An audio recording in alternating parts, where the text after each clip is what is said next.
les hommes mentent, pas les chiffres. Et si je vous disais que Léo Messi fait une meilleure saison que Karim Benzema et Mo Salah? Vous allez me dire que je suis fou et que je ne connais rien au football. Eh bien, pas totalement, figurez-vous.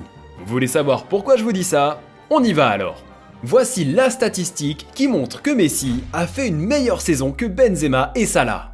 Les stats ont pris une place importante dans le football actuel. Tout est statistique aujourd'hui. Selon le site whoscored.com, Léo Messi est le 3e meilleur joueur de la saison parmi les 5 grands championnats, à savoir la Ligue 1, la Liga, la Première Ligue, la Serie A et la Bundesliga. Ce classement est basé sur les notes moyennes des joueurs pendant la saison. Ces notes prennent en compte différentes statistiques comme les buts, les passes décisives, le pourcentage de passes réussies, les trophées d'homme du match par rapport au nombre de matchs joués. Un paramètre très important à considérer dans ce classement. Avec une note de 7,67 sur 10, l'Argentin se place derrière Robert Lewandowski et Kylian Mbappé, qui eux atteignent les notes de 7,93 pour le Polonais et 7,91 pour le Parisien. Logique que les deux attaquants soient devant lui. Mais la Pulga se retrouve devant Benzema et Salah, 4e et 5e du classement. C'est dingue, non? Bizarre qu'on se le dise. Arrivé l'été dernier libre de tout contrat à la grande surprise au Paris Saint-Germain, Messi ne réalise pas une saison digne de ce nom au sein du club de la capitale. Seulement 4 buts pour lui en Ligue 1, mais 13 passes décisives en 23 matchs au moment où on tourne cette vidéo. Alors oui, c'est loin d'être catastrophique, vous me direz, mais on est loin des standards de la Pulga. Rien à voir avec le Messi du Barça, c'est clair. Dans l'ensemble, l'Argentin a déçu, c'est vrai, mais il ne faut pas tout jeter.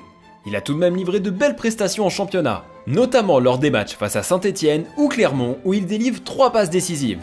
Face au LOSC où il a inscrit un but plein de sang-froid, ou encore face à Lens où il marque le but du titre d'une frappe surpuissante du pied gauche.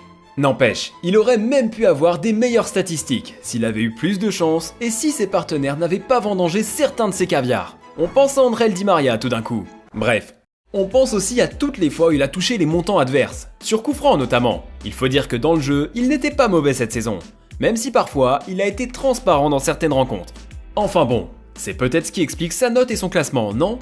Le Parisien est d'ailleurs devant les deux hommes au pourcentage de passes réussies, avec 86,1% contre 85,3% pour Benzema et 80,4% pour Salah. Allez, on peut dire que ça peut se débattre, mais il est vrai que de le voir devant des joueurs comme Cabenueve ou Salah est très surprenant. Le Madrilène marche complètement sur l'eau cette saison.